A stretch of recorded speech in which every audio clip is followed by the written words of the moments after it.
Hello, my sleepy friends, and welcome back to Boring Sleepy History. It's so lovely to have you snuggled in with me tonight. Find your most comfortable position. Maybe curl up under a blanket, grab a warm drink, let your eyelids get heavy. Let the gentle hum of my voice lull you into a peaceful state. Where are you listening from tonight? Is the sun setting on your day, or is the moon already painting the sky above you? Wherever you are, I hope this quiet corner of the internet brings you a moment of calm.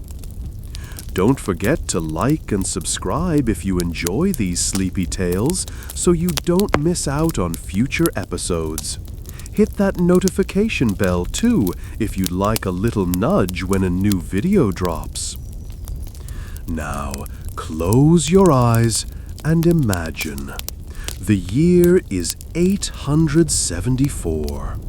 The salt spray stings your face as your longship, groaning under the weight of its cargo and weary crew, finally reaches the shore. Iceland, a land of fire and ice, of endless horizons and silence.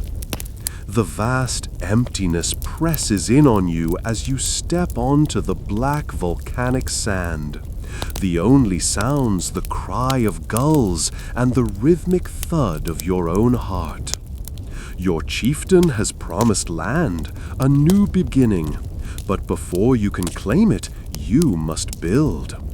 Your hands, rough and calloused, will shape the very stones and turf of this harsh land into your first home, a longhouse, a sanctuary against the coming winter. Let's explore the painstaking, almost meditative work of settling Iceland in our story tonight. The gangplank creaked, a final protest under my weight, before I stepped onto the shore. The smell of salt, still sharp from the sea journey, now battled with a new, earthy scent, something pungent and unfamiliar, a mix of damp moss and volcanic rock. My boots crunched on the jagged stones, a harsh counterpoint to the rhythmic sway of the longship I'd just left behind. The silence was immense, a heavy blanket pressing down. Only the rasp of gulls overhead and the distant bleating of sheep broke the stillness.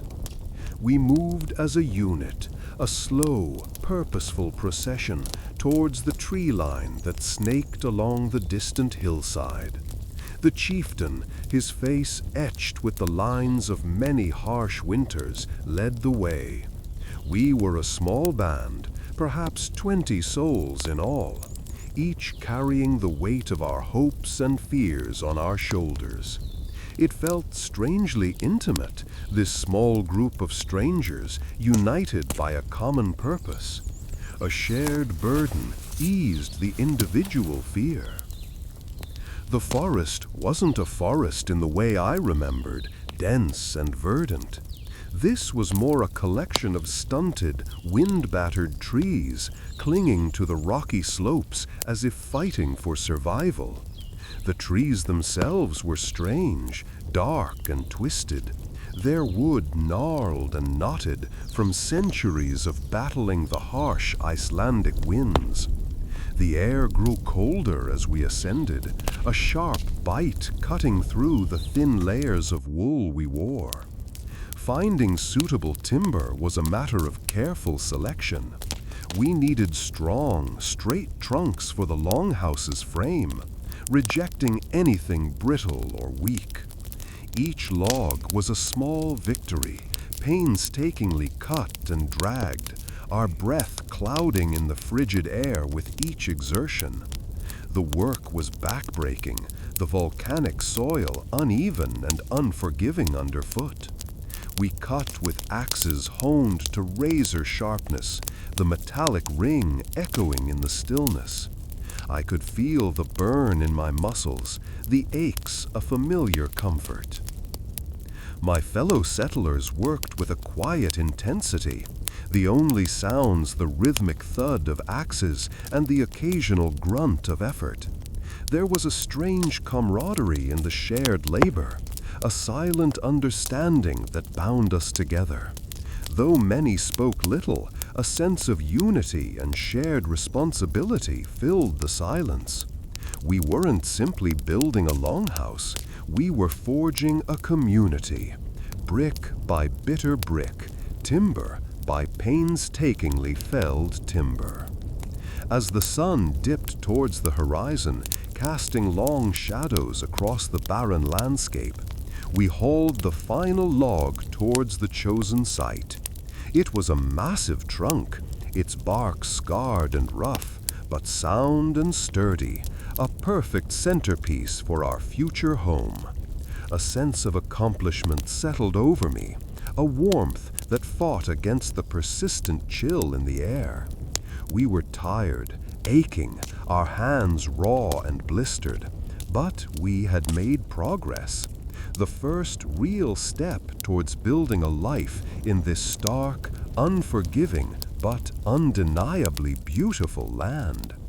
We rested near the small pile of timber, enjoying the brief respite before the night set in. The gnawing hunger, the ache in my muscles, and the cold that penetrated my layers were all reminders that it was just the beginning. But we had done it, and somehow that felt good. The wind, a relentless sculptor, had carved the Icelandic coastline into a series of jagged, unforgiving shapes. It howled a mournful song, a constant reminder of the raw power of this land. My fingers, stiff and numb from the cold, ached as I gathered the remaining pieces of driftwood. Each piece was a small victory, wrestled from the unforgiving sea, a testament to our tenacious grip on survival. The wood, smooth in some places, splintered and rough in others, was cold to the touch, even through my thick mittens. I could almost feel the icy grip of the North Atlantic still clinging to its surface. I dragged the heavier pieces towards a sheltered alcove amongst the rocks, a small indentation in the wind-swept landscape that offered a modicum of protection. The air was sharp, carrying the metallic tang of salt spray and the earthy scent of lichen clinging to the stones. I worked slowly, methodically, stacking the driftwood into a small pyre. Each piece felt weighty, a tangible symbol of the effort expended to build this new life. The process was a slow dance between my hands and the wood, a silent dialogue between human will and the stubborn material. Smaller pieces fit snugly amongst the larger ones, filling the spaces and creating a framework that promised warmth. I remembered the flickering flames in the hearth of our old home, a comforting memory that seemed distant and unreal in this stark new world. As the first spark caught, a tiny ember glowing faintly against the darkening sky, a wave of relief washed over me. The effort to coax the flame into life was a physical mirroring of the larger struggle for survival. Each small achievement, like this fire, was a victory earned. The rising smoke, a wispy column against the vastness of the sky, felt strangely comforting. It was a visible testament to our presence in this desolate place, a tiny defiance against the encroaching cold and dark. The fire crackled softly, spitting tiny sparks that danced momentarily in the wind before fading. The flames grew steadily, casting a warm glow on the surrounding rocks, chasing away some of the encroaching shadows. The warmth radiated out, reaching my chilled hands and face. It felt like a small blessing, a moment of sanctuary in the harsh reality of our new existence. The sound of the flames, a soft crackling and popping, filled the silence, a soothing counterpoint to the relentless wind. I sat there for a long time, watching the dance of the flames, a quiet observer of the raw power of nature and the humble yet defiant power of human ingenuity. The warmth of the fire permeated my chilled bones, calming my anxious heart, a gentle comfort in the face of the unknown.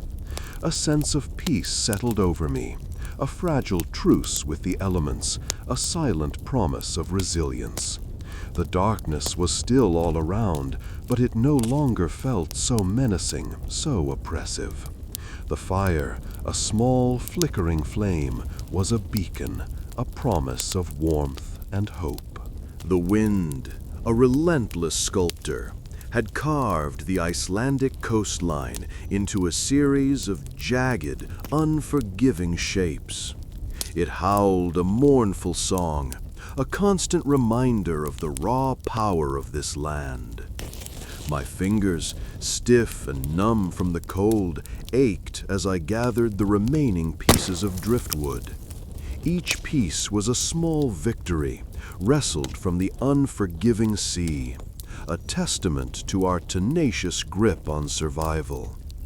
The wood, smooth in some places, splintered and rough in others, was cold to the touch, even through my thick mittens. I could almost feel the icy grip of the North Atlantic still clinging to its surface. I dragged the heavier pieces towards a sheltered alcove amongst the rocks, a small indentation in the windswept landscape that offered a modicum of protection. The air was sharp, carrying the metallic tang of salt spray and the earthy scent of lichen clinging to the stones. I worked slowly, methodically, stacking the driftwood into a small pyre. Each piece felt weighty, a tangible symbol of the effort expended to build this new life. The process was a slow dance between my hands and the wood, a silent dialogue between human will and the stubborn material. Smaller pieces fit snugly amongst the larger ones, filling the spaces and creating a framework that promised warmth. I remembered the flickering flames in the hearth of our old home, a comforting memory that seemed distant and unreal in this stark new world. As the first spark caught, a tiny ember glowing faintly against the darkening sky, a wave of relief washed over me. The effort to coax the flame into life was a physical mirroring of the larger struggle for survival. Each small achievement, like this fire, was a victory earned. The rising smoke, a wispy column against the vastness of the sky, felt strangely comforting. It was a visible testament to our presence in this desolate place, a tiny defiance against the encroaching cold and dark. The fire crackled softly, spitting tiny sparks that danced momentarily in the wind before fading. The flames grew steadily, casting a warm glow on the surrounding rocks, chasing away some of the encroaching shadows. The warmth radiated out, reaching my chilled hands and face. It felt like a small blessing, a moment of sanctuary in the harsh reality of our new existence. The sound of the flames, a soft crackling and popping, filled the silence, a soothing counterpoint to the relentless wind. I sat there for a long time, watching the dance of the flames, a quiet observer of the raw power of nature and the humble yet defiant power of human ingenuity. The warmth of the fire permeated my chilled bones, calming my anxious heart, a gentle comfort in the face of the unknown. A sense of peace settled over me, a fragile truce with the elements, a silent promise of resilience. The darkness was still all around, but it no longer felt so menacing, so oppressive. The fire, a small flickering flame, was a beacon, a promise of warmth and hope. The rough-hewn timbers of the longhouse door creaked a welcome sound as I pushed it inward, the smell of wood smoke and damp earth clinging to the air. A low fire crackled merrily in the hearth, casting flickering shadows on the unfinished walls. The warmth was a balm to my chilled skin, a stark contrast to the biting wind that had whipped at me just moments before. The lamb, its small body trembling, lay nestled in a rough-spun blanket near the fire. Its leg was twisted at an unnatural angle, a clear indication of the injury sustained during the night's frantic search for shelter from the wind. Gently, I knelt beside the creature, the rough-hewn floor cold against my knees. Its breath came in ragged gasps, its wide, dark eyes filled with a mixture of pain and fear. I carefully examined the injured leg, the wool matted with dirt and blood. A low murmur arose from the other settlers who had gathered around, their faces etched with concern. One, a woman with hands gnarled by years of hard work, offered me a bowl of warm water. Another, a younger man, produced a length of clean linen cloth. Their quiet actions, their unspoken empathy, were more comforting than any words could have been. They moved with a practiced efficiency, a silent understanding born of shared hardship and resilience. There was no need for instructions, no need for words to convey the urgency of the task. We worked together, our hands moving in a coordinated rhythm, cleansing the wound, gently straightening the lamb's leg as best we could. The older woman, her touch surprisingly gentle, produced a poultice of herbs, the scent earthy and slightly bitter. The smell, though unfamiliar, was oddly reassuring, a promise of healing, of strength drawn from the harsh, unforgiving land. As I applied the poultice, I felt a sense of calm wash over me, a quiet peace that stemmed from the shared purpose, the collective effort to alleviate the lamb's suffering. This small act, this simple kindness, felt immense in the face of our isolation, a tangible connection to the burgeoning community around me. The soft bleating of the lamb subsided as we worked, replaced by a quieter, more even rhythm of breath. The firelight danced on the faces of the others, illuminating their quiet concentration, their shared concern. There was a comforting silence in the longhouse, broken only by the crackling of the fire and the low hum of conversation. I looked around at the faces, etched with the hardships of settling this new land, and saw not just faces hardened by the elements, but also faces filled with unexpected kindness and a shared sense of hope.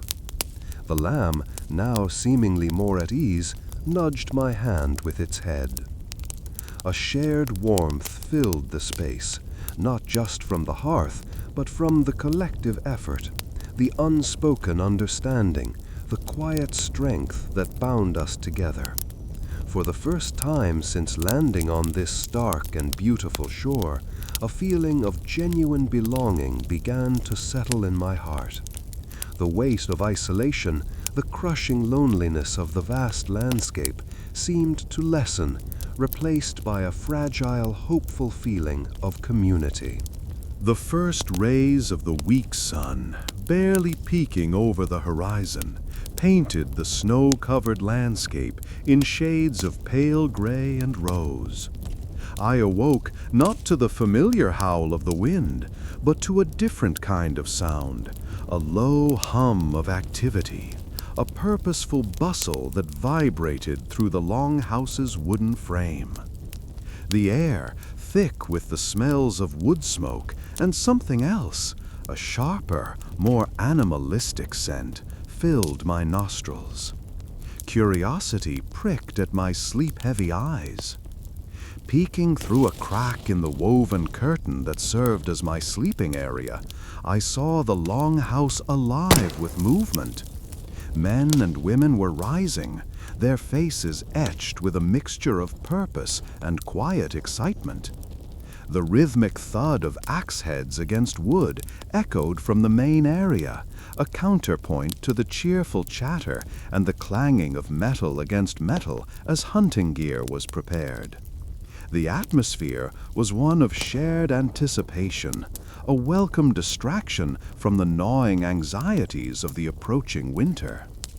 I dressed quickly, pulling on my thick wool tunic and leggings. The rough fabric scraped against my skin, a familiar sensation that grounded me in the harsh reality of my new life. Outside, the air bit with a crisp coldness that drew a sharp breath from my lungs. The snow crunched underfoot as I made my way to the center of the longhouse, where the chieftain stood addressing the assembled settlers. His voice, usually quiet and measured, carried a hint of excitement. He spoke of the dwindling supplies, of the need for fresh meat to see them through the long winter months. His words painted a picture of the hunt, a collaborative effort, a test of skill and endurance against the unforgiving Icelandic landscape. He spoke of the reindeer, their movements unpredictable, yet their presence a crucial lifeline to survival. His words ignited a spark of hope within me, a counterpoint to the constant worry that had been my companion for the past months.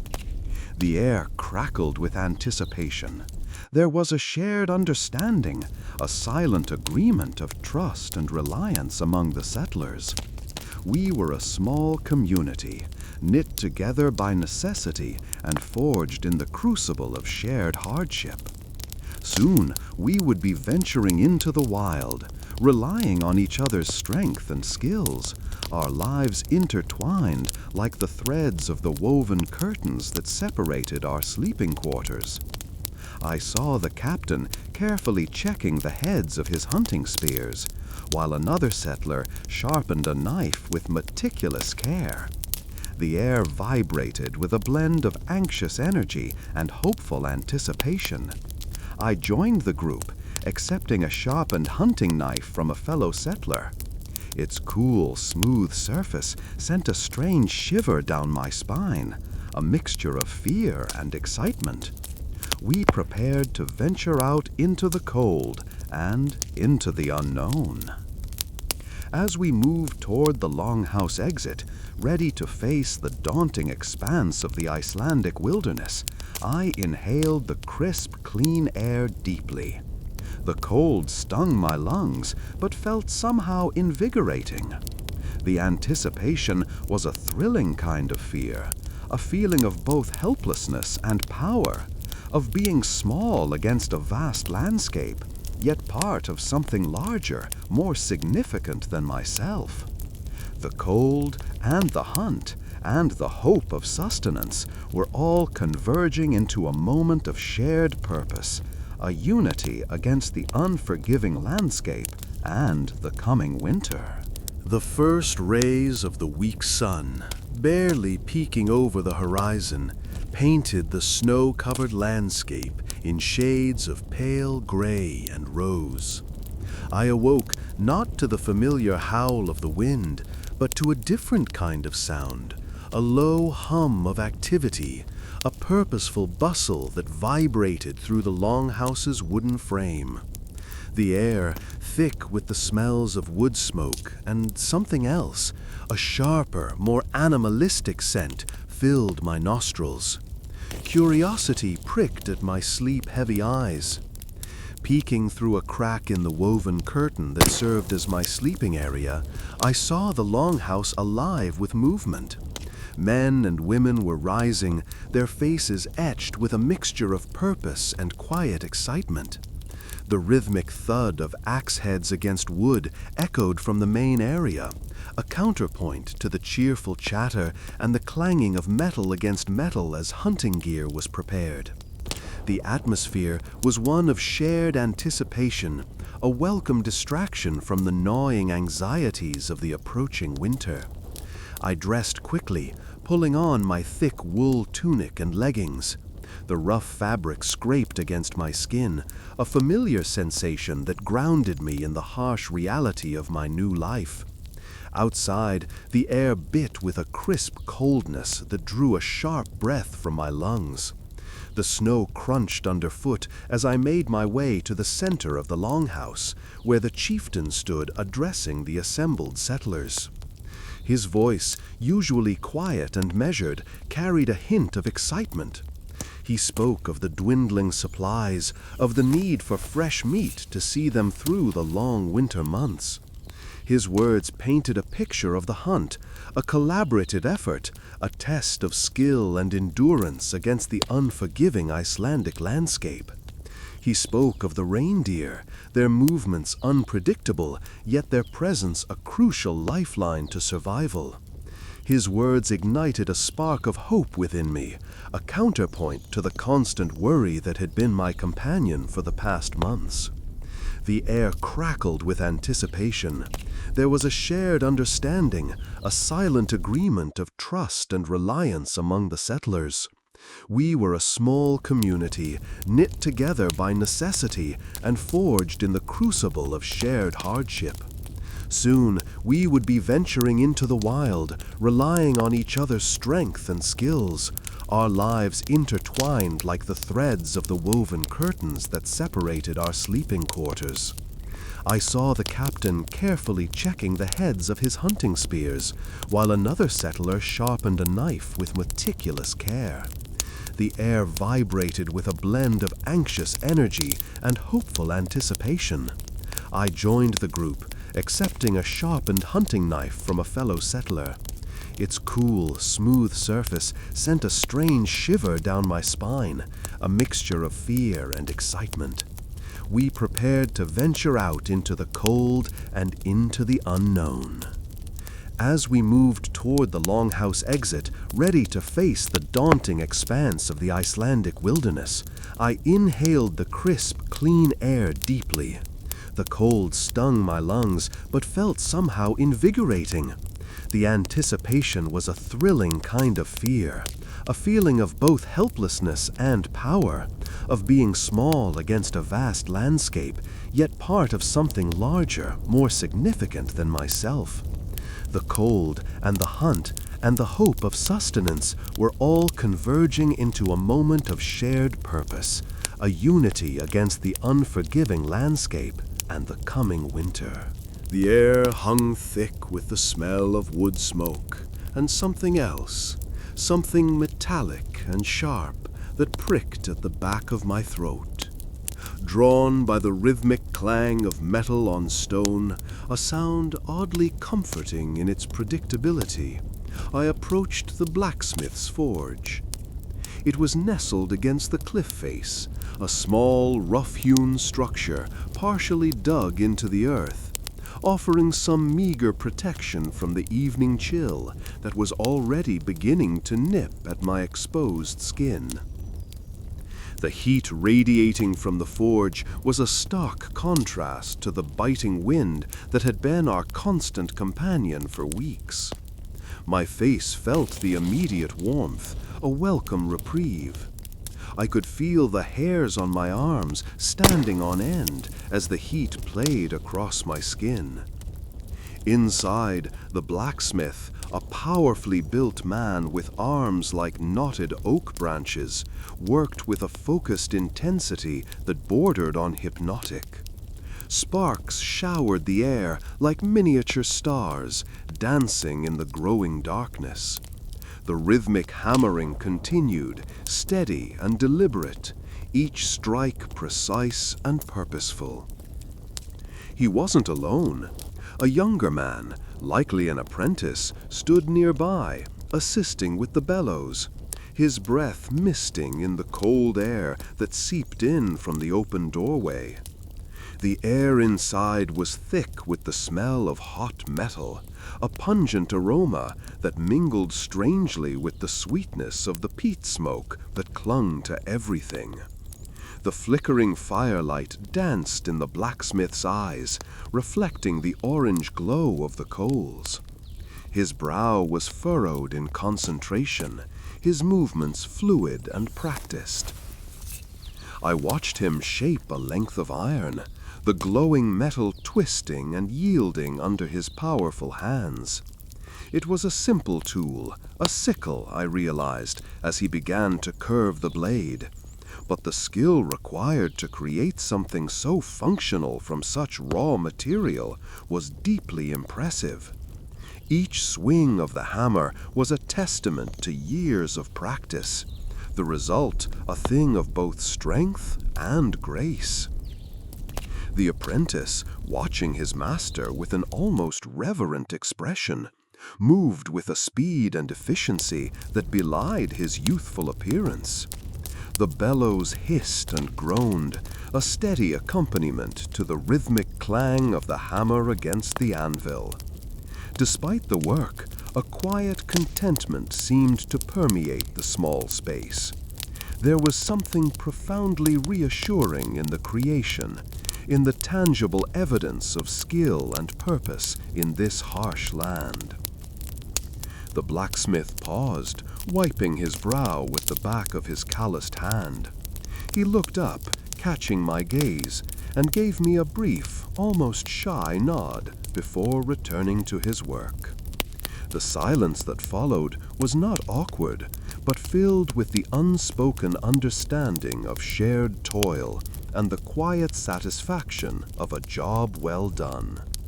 I felt a warmth spread through me, separate from the forge's heat, a quiet sense of belonging.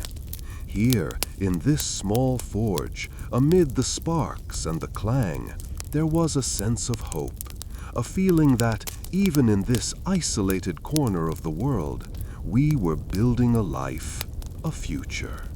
The wind, a persistent whisper all day, had dropped to a near silence as dusk settled. A different kind of hush filled the air, a comforting blanket woven from the scent of wood smoke and something else, something rich and savory. It tugged at my stomach, a low growl that echoed the rumbling in my own belly. Following my nose, I drifted towards the aroma, the faint glow of firelight beckoning me through the deepening twilight. It was the longhouse of the family who had arrived a week after us, their longship almost swallowed by a sudden violent squall. I remembered the grim faces as they dragged their belongings ashore, their expressions reflecting the fear of a land that seemed to offer little welcome. Now, though, the air around their longhouse hummed with a different energy. Laughter spilled out, punctuated by the occasional clang of a drinking horn. Hesitantly, I approached, the timber of the longhouse dark against the darkening sky. The flames within cast flickering shadows on the faces gathered around a low table. They were eating. A large roast, browned to perfection, dominated the center of the table. The smell, intense and inviting, was of roasted mutton, seasoned with herbs I didn't recognize, but that smelled intensely satisfying after weeks of dried fish. An old woman, her face etched with the map of years spent battling the elements, saw me standing in the doorway. She beckoned me closer with a surprisingly gentle smile. Come in," she invited, in a language I was slowly beginning to understand. "There's plenty to share." I stepped inside, the sudden warmth a welcome contrast to the evening chill. The fire crackled merrily, throwing dancing shadows that danced on the rough-hewn walls. The air was thick with the smell of the roast, mingled with the earthy scent of damp wool and the slightly sweet smell of skyr someone was eating nearby. The warmth radiating from the fire, the sight of the bountiful food, and the easy camaraderie of the people around the table eased the gnawing loneliness that had been my constant companion since arriving in this new land. They offered me a place at the table, a rough-hewn stool that felt surprisingly comfortable. The old woman carved me a generous portion of the roast, its meat falling easily from the bone, tender and juicy. I ate slowly, savoring each bite, the flavor both familiar and exotic. Between mouthfuls, they shared stories, tales of their own journeys, of the challenges they had faced, and of the small victories they had celebrated.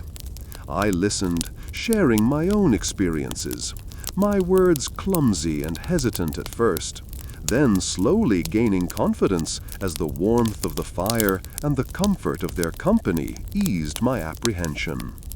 Laughter filled the longhouse, a joyous sound that chased away the shadows of my earlier anxieties.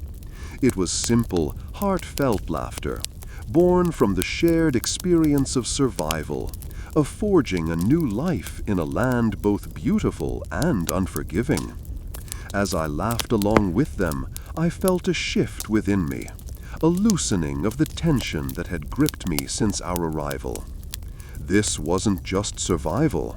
This was community. This was home.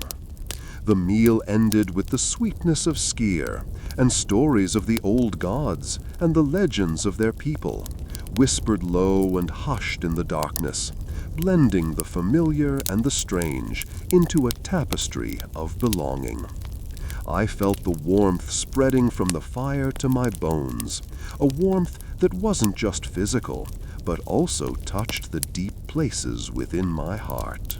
The fire crackled, a cheerful counterpoint to the howling wind outside. The scent of wood smoke, thick and comforting, clung to my clothes, a familiar embrace after a day spent wrestling with stubborn turf and recalcitrant sheep. But a restlessness stirred within me, a need to break free from the confines of the longhouse, even for a short while.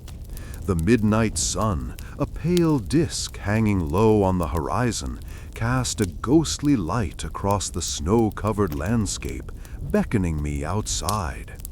I pulled on my thickest wool cloak, the rough fabric a reassuring weight against the chill. Stepping out into the night, the cold air hit me like a physical blow, stealing the warmth from my cheeks and drawing a sharp breath from my lungs. The contrast was stark, the smoky warmth of the fire giving way to the biting crispness of the air, a sensory shock that quickly faded into a bracing clarity. The snow crunched softly under my boots, a rhythmic sound that accompanied my slow walk. The landscape was transformed. During the day, it was a rugged, unforgiving expanse of volcanic rock and sparse vegetation. But under the pale light of the midnight sun, the snow covered everything, a pristine white blanket muffling the harshness, softening the edges of the world. The distant mountains, usually stark and dark, were now softened, their peaks shrouded in a luminous haze. The silence was profound, broken only by the occasional sigh of the wind and the distant cry of a bird, a sound both lonely and strangely comforting. I walked for a while, letting the cold air clear my head, letting the silence soothe my soul. The day had been long and arduous. The struggle to build our longhouse, the constant vigilance required to keep the animals safe, the gnawing anxiety about the coming winter, it all weighed heavily on me. But here, in the stillness of the night, under the watchful eye of the midnight sun, a sense of peace began to settle over me. The snow felt cool and strangely comforting against my cheeks as I paused, gazing out at the fjord. The ice-slicked water reflected the pale light, mirroring the vast, empty sky above. There was a beauty in this harsh landscape, a raw, untamed beauty that both frightened and captivated me. It was a beauty that spoke of resilience, of survival against the odds.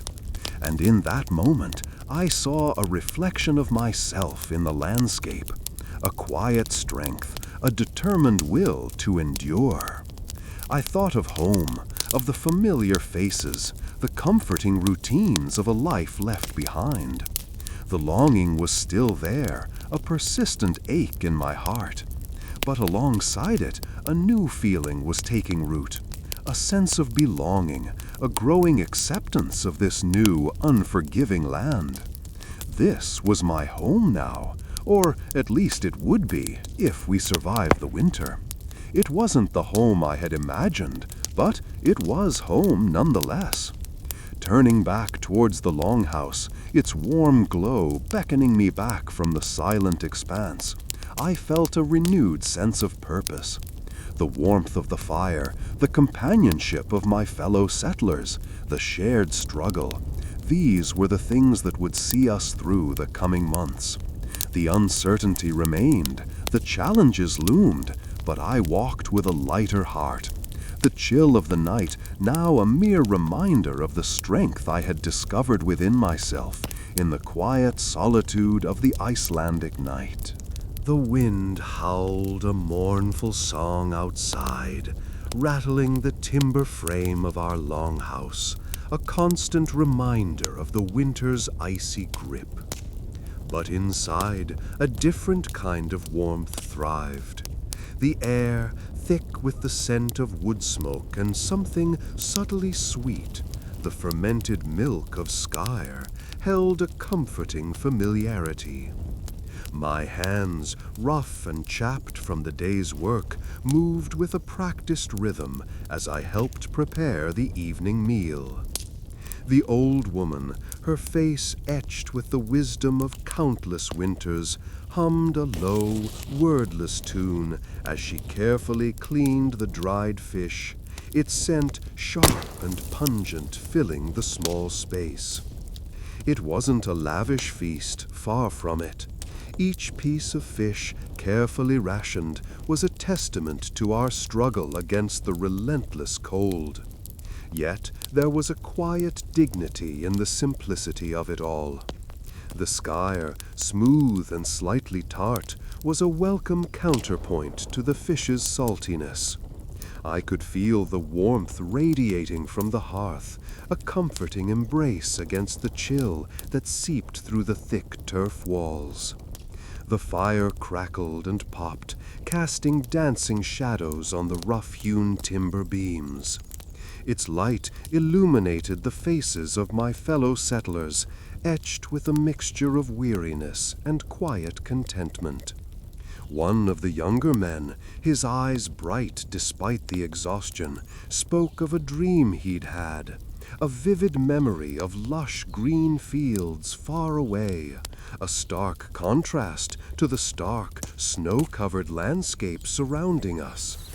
Another, a strong, silent man who seldom spoke, chuckled softly at the dream, a sound as rare and precious as a spring bloom. Even the old woman, usually so quiet, shared a story of her own, a faint smile playing on her lips as she recalled her childhood in a warmer land.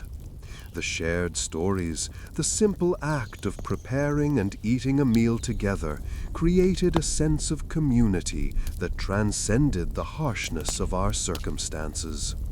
As we ate, I noticed the small things. The way the firelight glinted off the rim of a chipped wooden bowl, the rhythmic scrape of spoons against the rough surface of our plates. Each sound, each smell, each detail painted a vivid picture of our shared experience, a stark contrast to the loneliness and uncertainty that had plagued me when we first arrived. We were far from home, isolated by a vast and unforgiving landscape, but the fire's warmth and the quiet camaraderie of my fellow settlers were building a home, a sense of belonging. There was a deep, underlying feeling of gratitude, a sense of shared resilience blooming amidst the harshness of our reality. The darkness outside was immense, but in this small space, bathed in the comforting glow of the hearth fire, we held our own little piece of light. The air hung thick with the scent of wood smoke and something else, something subtly sweet and earthy, perhaps from the simmering stew bubbling in a nearby pot. The fire in our longhouse crackled and popped, casting flickering shadows that danced across the rough-hewn walls. Outside, the wind whispered its age-old stories to the snow-laden roof, a constant reminder of the wildness that pressed against our fragile sanctuary. But inside, a different kind of story unfolded. An old woman, her face etched with the map of a long life lived under these unforgiving skies, sat near the center of the longhouse. Her voice, surprisingly strong for one so seemingly frail, rose and fell with the rhythm of the waves on a distant shore. It was a voice that held the weight of centuries, a voice that could soothe the fiercest storm and calm the most restless heart. She spoke of Odin, of Thor, of the Valkyries soaring through the tempestuous skies, their laughter echoing in the heart of the blizzard. I found myself drawn to the firelight, closer to the old woman's enchanting words. The rhythmic lull of her voice, a hypnotic tide, washed over me. The worries of the day, the frozen water pipes, the dwindling supply of firewood, the persistent ache in my back from chopping wood, faded into the background, like distant echoes in a vast cave. Her words painted vivid pictures in my mind. Majestic halls of Asgard, thunderous battles fought on shimmering ice fields, the mournful cries of fallen heroes. Others gathered around, their faces illuminated by the dancing flames. A young man, his eyes wide with wonder, leaned forward, captivated by the tales of valiant warriors and cunning gods. A gruff-looking man, usually so taciturn, chuckled softly at a particularly amusing anecdote.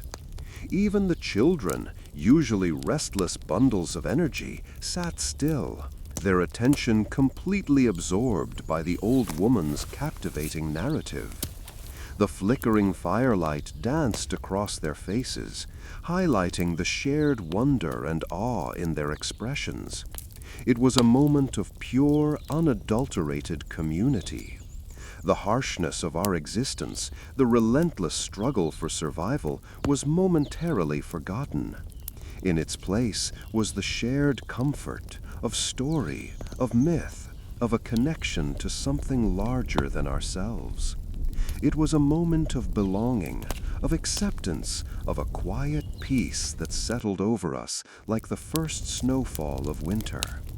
Her voice painted a world of gods and heroes, but it also painted a picture of our own lives, of our resilience, our courage, and our shared hope.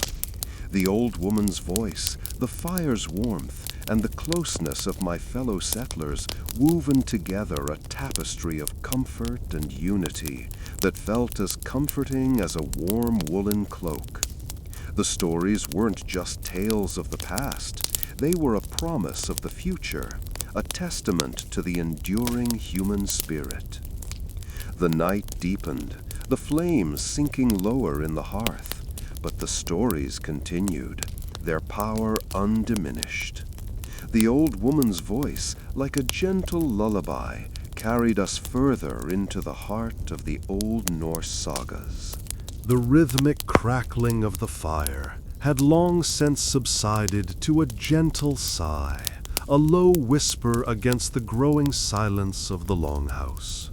The stories had ended, the laughter died down, and the only sounds now were the occasional shift of bodies settling deeper into their sleeping furs and the soft drone of the wind outside, a constant companion throughout our Icelandic winter.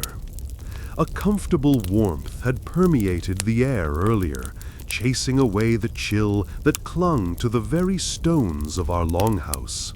But now, as the final embers faded to glowing coals, a sudden, sharp chill pricked at my skin. It wasn't a dramatic drop in temperature, not like the icy bite of the wind outside, but a subtle shift, a creeping coldness that snaked its way from my exposed toes upwards. I felt a slight tremor run through me, a shiver that spoke of the relentless power of the Icelandic winter, a power that even our sturdy longhouse couldn't fully defy. My eyelids fluttered. The darkness felt heavier now, pressing down, urging me towards sleep.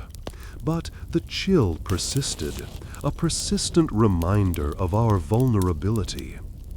With a sigh, I pushed myself up, the rough woven fabric of my sleeping furs rustling against the stone floor. The air, even here near the hearth, held a biting tang. The faint scent of wood smoke lingered, a ghost of the warmth it had once provided. I moved towards the hearth, the darkness punctuated only by the faint glow of the dying embers.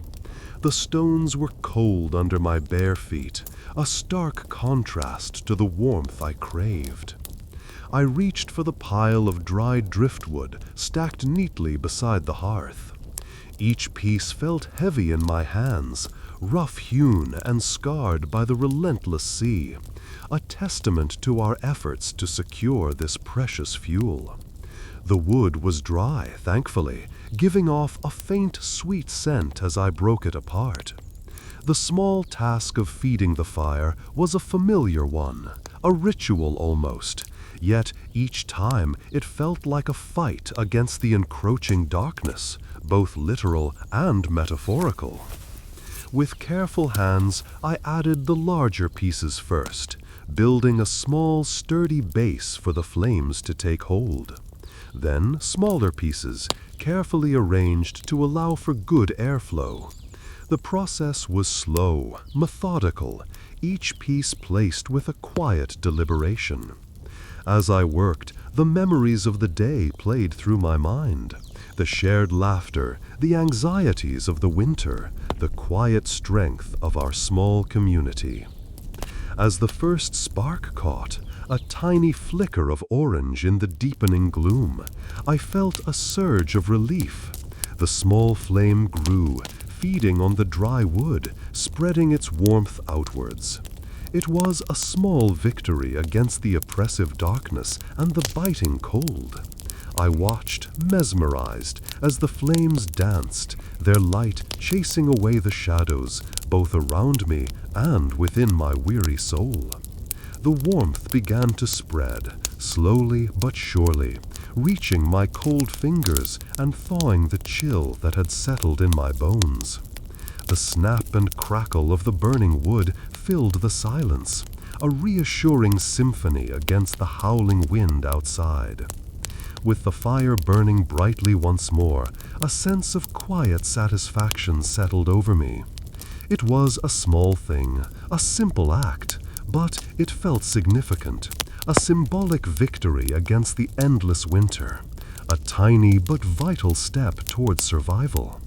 The warmth radiating from the hearth enveloped me, a comforting embrace against the cold.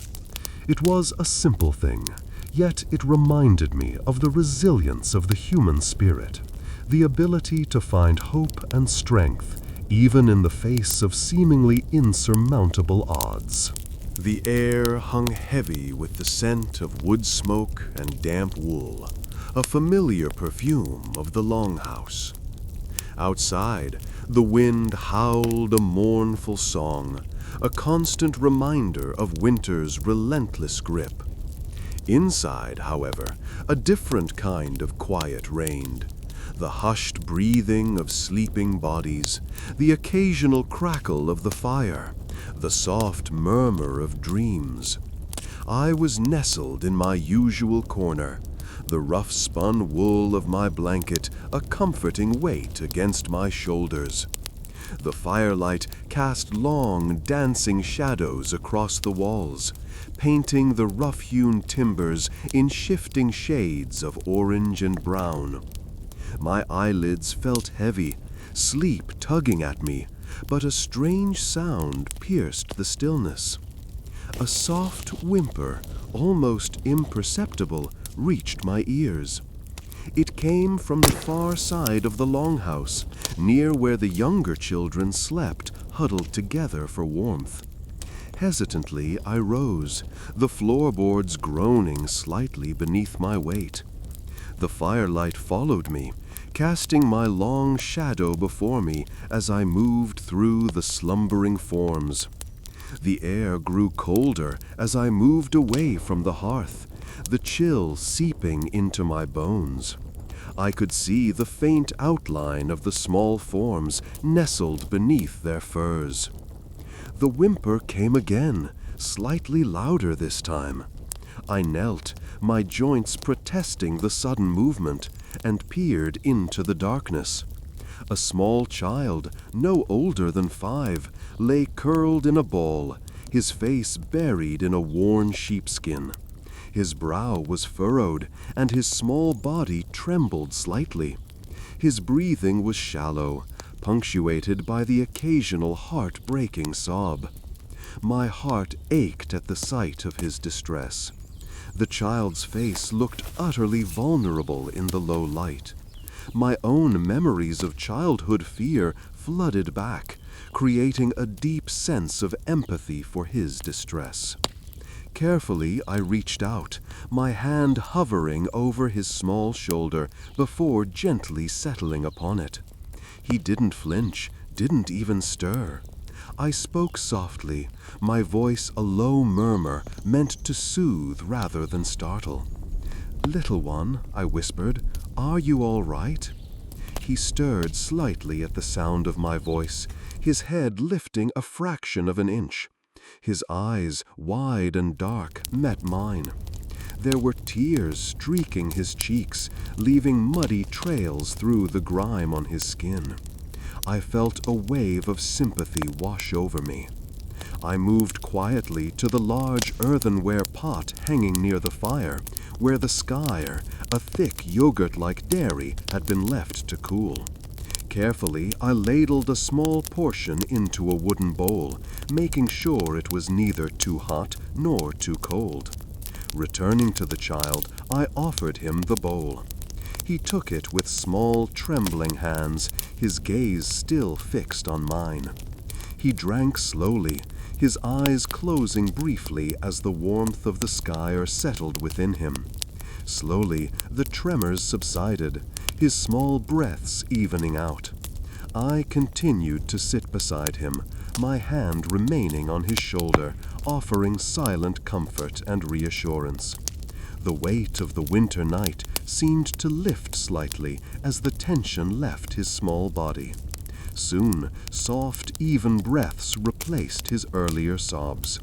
A peaceful calm settled over him as he finally drifted back to sleep. I sat there for a while longer, watching over him, the warmth of the skyr bowl still lingering in my hands. The fire crackled merrily, casting a warm glow on his sleeping form.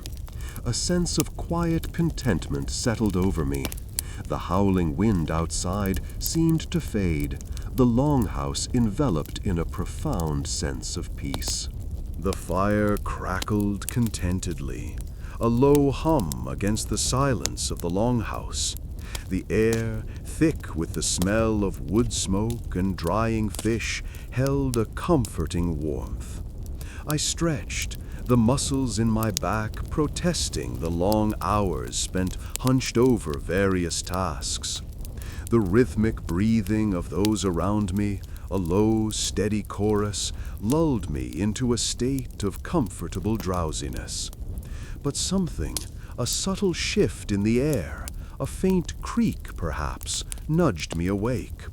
A quiet restlessness, a need to check on things, settled over me. My gaze drifted upwards towards the rafters of the longhouse. Rows of split cod hung suspended there, slowly drying in the smoky warmth. They were our winter stores, our lifeline against the coming months of icy winds and frozen ground. The sight of them, the familiar scent of salt and curing smoke, evoked a feeling of quiet contentment. It was a tangible reminder of our efforts, a silent testament to our resilience. I felt the rough-hewn timber of the floor beneath my bare feet as I slowly rose, careful not to disturb the sleepers. The wool of my tunic scratched lightly against my skin, a familiar comfort.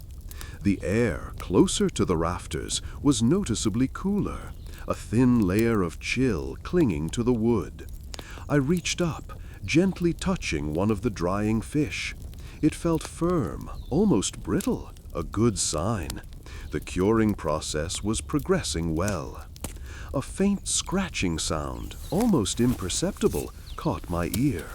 My gaze swept across the rafters, searching for the source. It was subtle, like the rustling of tiny claws on dry wood. Then I saw it. A small field mouse, its whiskers twitching, its tiny eyes bright in the dim light. It was nibbling at a stray piece of fish that had fallen to the floor. I watched it for a moment, a strange mix of amusement and understanding. We were all just trying to survive here, each in our own way. I carefully scooped up the fallen fish, placing it on a clean piece of wood, further away from the others.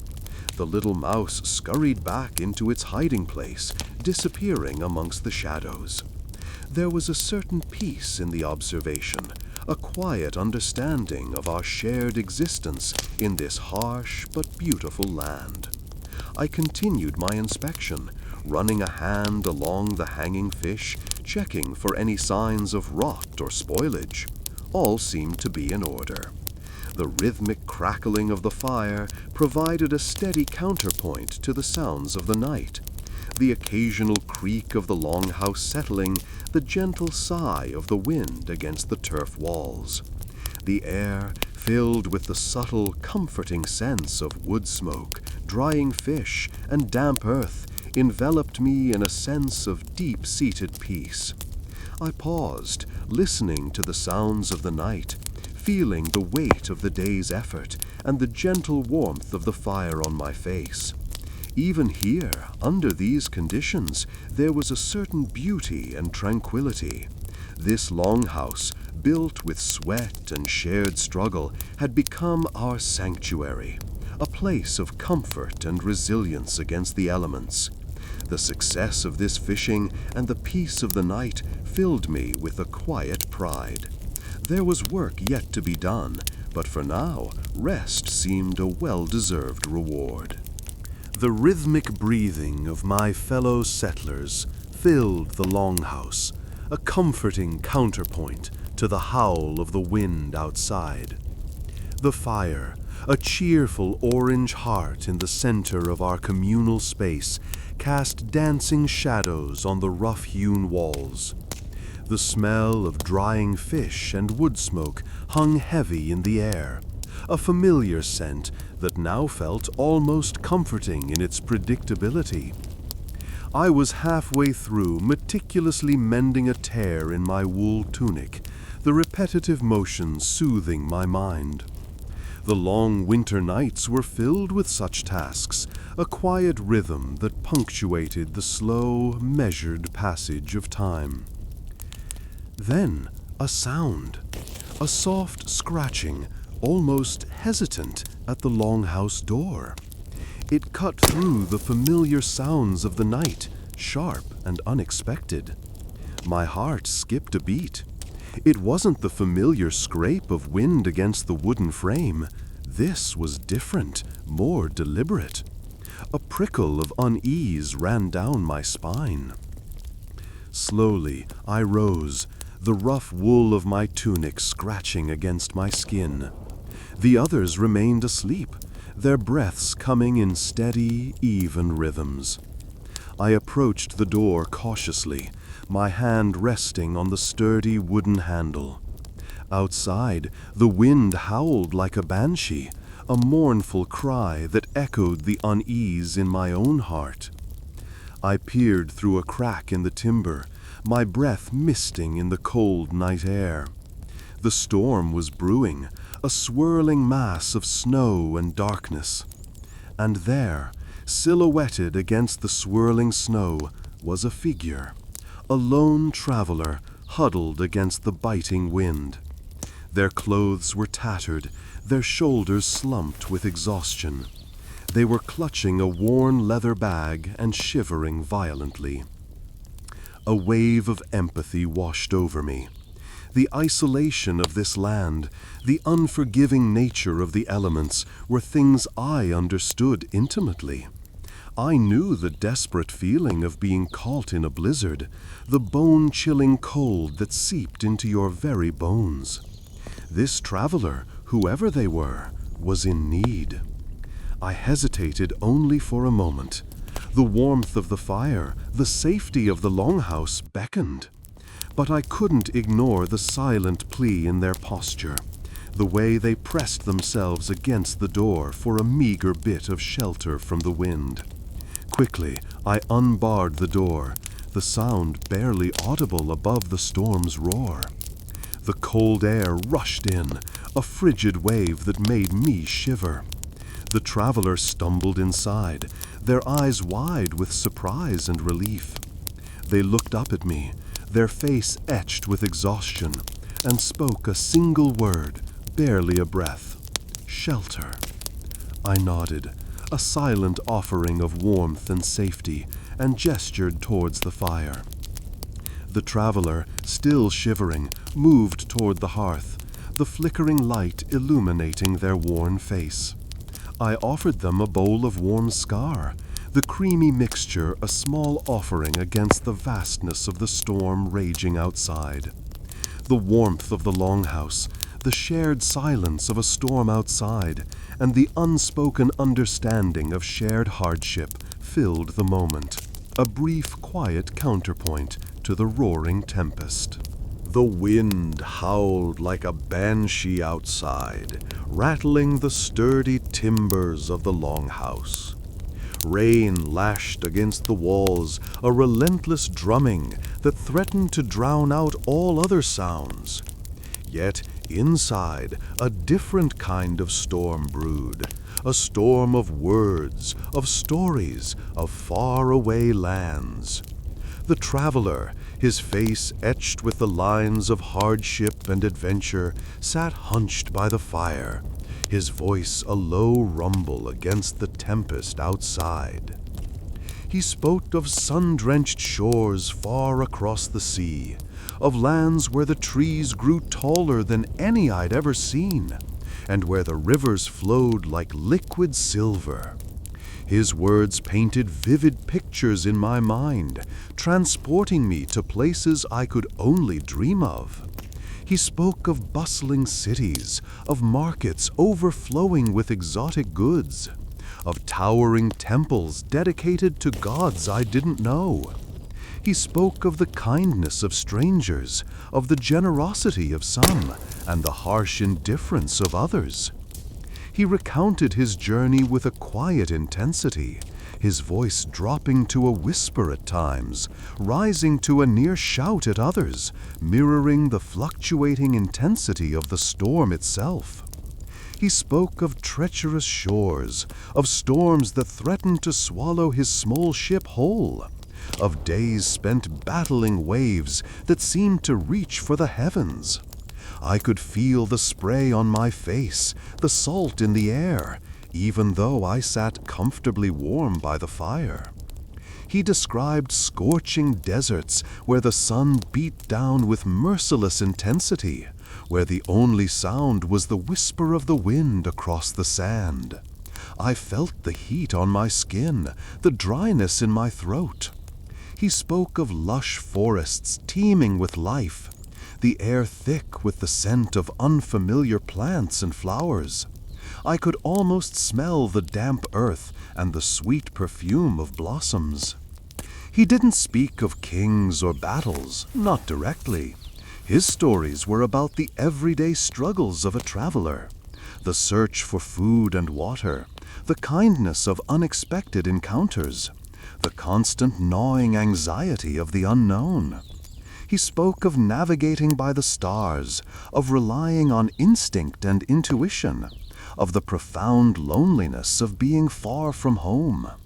But within these simple accounts lay a deep well of resilience, a quiet strength that resonated with the struggles we ourselves faced in this new land. His words were a balm to our anxieties, a distraction from the howling wind and the relentless rain. They connected us to a larger world, reminding us that even in this isolated fjord, we were part of something bigger. They built a bridge between the present hardship and a future full of possibility. As he spoke, I noticed the other settlers leaning closer, their faces illuminated by the dancing flames, lost in the traveler's captivating narrative. The fire, once a simple source of warmth, became a hearth of shared experience, uniting us around the shared magic of storytelling and the shared anxieties of a night under the onslaught of a ferocious storm. The travelers' tales were more than just stories. They were a lifeline, a connection to a world beyond the horizon, a testament to the human spirit's capacity for resilience and hope. The rhythmic crackle of the fire, a constant companion throughout the long winter, had lulled me into a state of drowsy contentment. The air, thick with the familiar smells of wood smoke, drying fish, and sheep's wool, was suddenly disrupted. A new scent, delicate and sweet, drifted on the still air, a curious counterpoint to the usual earthy aromas of our longhouse. It was unlike anything I had smelled in Iceland so far. A faint, almost floral sweetness that tugged at my senses, arousing my curiosity. Intrigued, I pushed myself up from the low bench where I had been mending a torn sheepskin. The scent seemed to be coming from the far corner, a shadowy recess near the back wall where we stored less used items. The flickering firelight barely reached that area, leaving it cloaked in a half-light that held a hint of mystery. Hesitantly, I moved towards it, my feet padding softly on the packed earth floor. As I approached, the sweet fragrance intensified, becoming almost intoxicating. It reminded me, oddly, of the wild berries that grew abundantly near my childhood home, berries we'd eagerly gathered in the sun-drenched summer months. A memory both distant and poignant now. I reached the corner, my hand instinctively reaching out to brush aside a worn bearskin rug that hung loosely against the wall. Beneath the rug, nestled within a rough-hewn wooden crate, was a sight that stole my breath away. The crate was filled not with the expected tools or spare furs, but with small, dark berries, plump and glistening. They were preserved somehow, their vibrant color surprisingly undimmed by the long months of winter. They seemed to be untouched by rot or decay, a miracle of preservation in this land of harsh winters. I carefully lifted one, its skin smooth and firm beneath my fingertips. The scent was even stronger up close, a rich, concentrated sweetness that made my mouth water. A wave of disbelief washed over me. How had they been preserved? Who had hidden them? It was a small mystery, a secret within our communal dwelling, a hidden treasure. The berries seemed almost too perfect, too pristine to be true. For a moment, I felt a thrill of excitement, a rare burst of unexpected joy in this otherwise simple, austere existence. The thought of a taste of summer amidst the frozen landscape warmed me more than the fire itself. A small smile crept onto my lips. Then, more slowly, a deeper feeling stirred within me. Gratitude. Gratitude for the unexpected bounty, for the simple miracle of finding such a treasure within the familiar confines of our longhouse.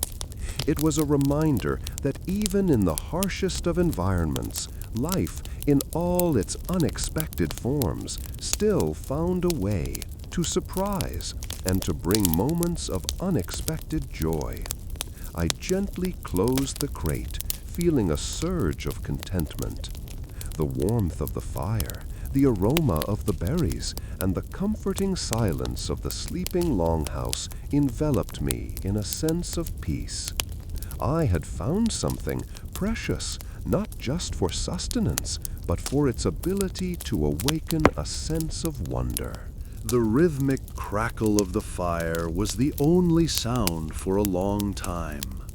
The wind, though still a presence outside, had lessened its howling, content now with a low, mournful sigh against the sturdy timbers of our longhouse. Inside, a comfortable warmth had settled, a balm against the lingering chill of the Icelandic winter. Most of the settlers slept, their breathing soft and even in the quiet darkness. Only the occasional shift or sigh broke the stillness. I myself was drifting toward sleep, the warmth of the hearth a gentle weight upon my eyelids, when I heard it. A faint scratching, almost imperceptible at first, like a tiny claw against the rough-hewn wood of the longhouse door. It paused, then started again, a hesitant, almost pleading sound. My heart, which had been slowing to the rhythm of the fire, quickened. Caution, learned from months of facing the harshness of this new land, replaced the drowsiness. I slowly sat up, the rough wool of my blanket scratching against my skin. The scratching came again, closer this time. I carefully rose, the floorboards groaning slightly under my weight, a familiar sound in this house we had built with our own hands. I moved towards the entrance, my hand instinctively reaching for the sturdy wooden bar that secured the door. The scratching stopped. I held my breath, listening intently. Silence, thick and heavy, filled the longhouse. Then a tiny chirp, a small, fragile sound that made my heart ache. I eased the bar from its slot, the wood creaking softly. I pushed the door open a crack, peering into the pre-dawn gloom outside. The first faint light of the approaching day barely pierced the darkness. There, huddled close to the threshold, was a small bird. Its feathers were ruffled and dull, its tiny body trembling with cold. One wing lay limp and twisted at an unnatural angle. It was clearly injured. A wave of sympathy washed over me, unexpected and potent. The harshness of our lives here in Iceland hadn't dulled my compassion, only sharpened my awareness of fragility. I gently knelt, the cold seeping into my knees, and extended a hand. The bird looked up at me, its small, dark eyes filled with a mixture of fear and exhaustion. It didn't flinch as I carefully scooped it into my hands. Its body was surprisingly light, almost weightless in my palm. Its small heart beat rapidly against my skin, a fragile pulse against the coldness of the night. I carried the bird inside, the warmth of the longhouse immediately easing its tremors. I found a small, shallow bowl and filled it with water. I dipped a finger in and gently touched the bird's beak. It drank eagerly, its tiny throat working with desperate effort. I found a soft piece of cloth and carefully fashioned a makeshift nest in a corner of the longhouse near the warmth of the fire.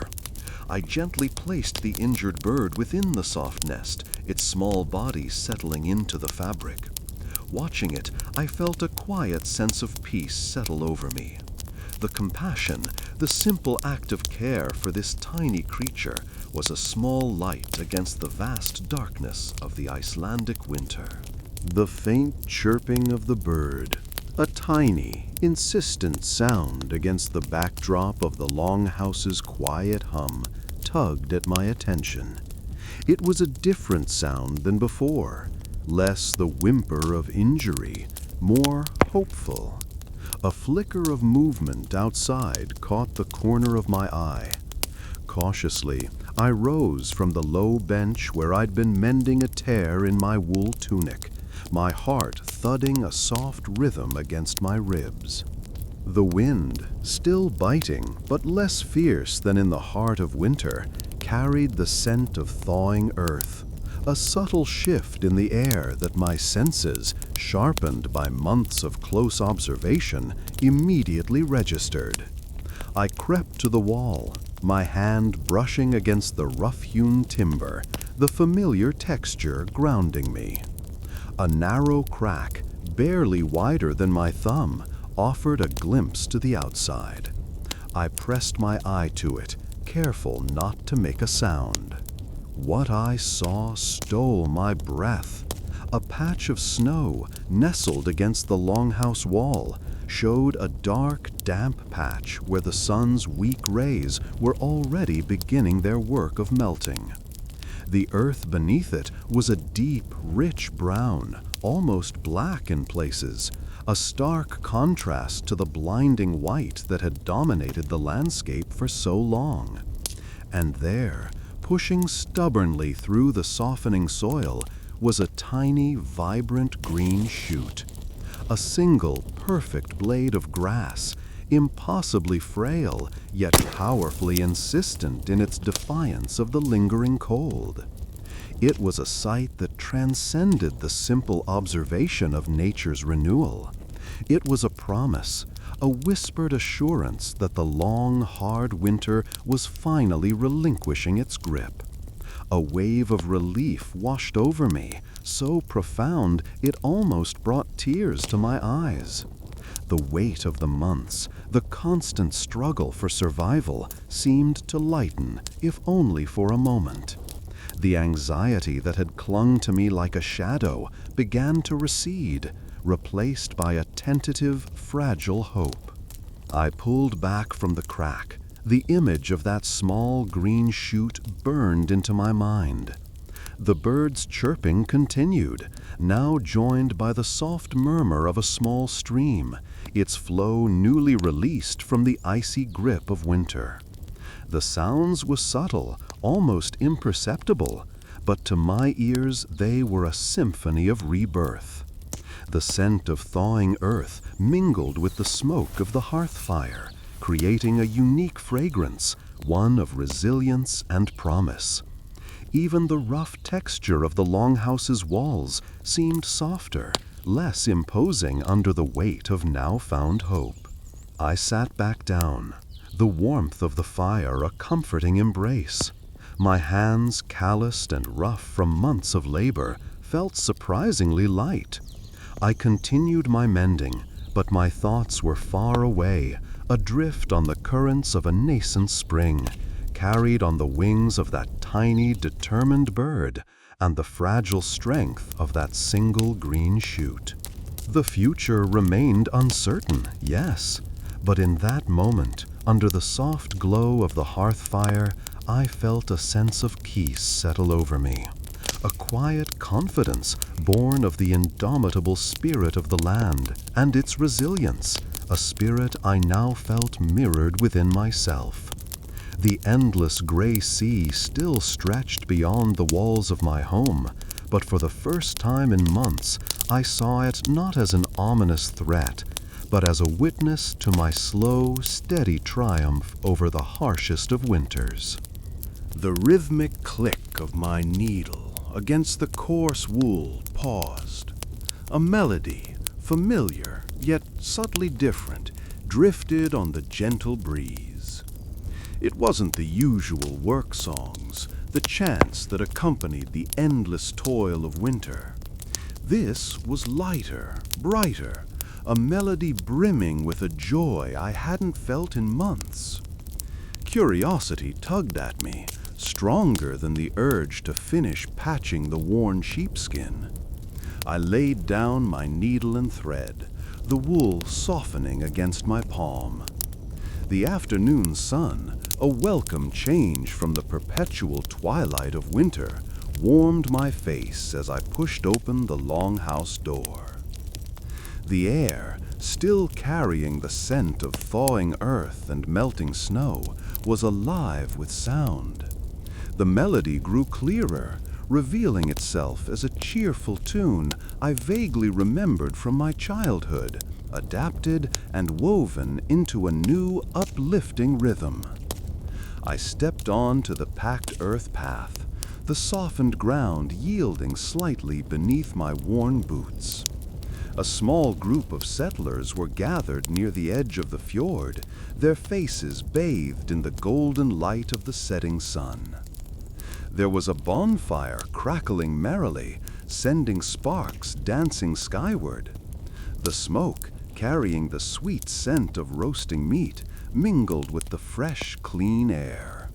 Several of my fellow settlers, their faces flushed with warmth and excitement, were clapping along to the music.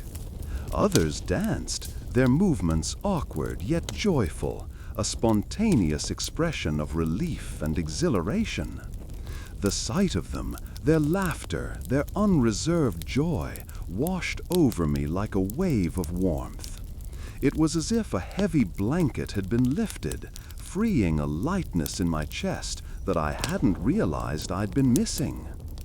A woman, her hair unbound and flying freely in the breeze, was playing a simple flute, the melody weaving through the air like a shimmering thread. Another played a small drum, its steadied beat providing a grounding pulse to the buoyant melody. Their clothes, though still practical and worn, seemed to have a brighter hue, as if the sun itself had infused them with color. The air vibrated with the sound of laughter, the rhythmic thud of feet on the ground, the melodic notes of the flute, all woven together into a vibrant tapestry of celebration. I watched them for a long while, a silent observer in this impromptu spring festival. The sight of this unrestrained joy, a stark contrast to the quiet, almost fearful acceptance of the harsh winter, stirred something deep within me. It was a potent reminder of the enduring human spirit, the ability to find joy even in the face of hardship. It was a testament to our resilience, to the powerful bonds of community that had carried us through the long, dark months. I felt a profound sense of gratitude, not just for the arrival of spring, for the shared experience, for the shared struggle, and for the shared celebration. As the sun dipped towards the horizon, painting the sky in hues of orange and purple, the music began to fade, replaced by a quiet hum of conversation.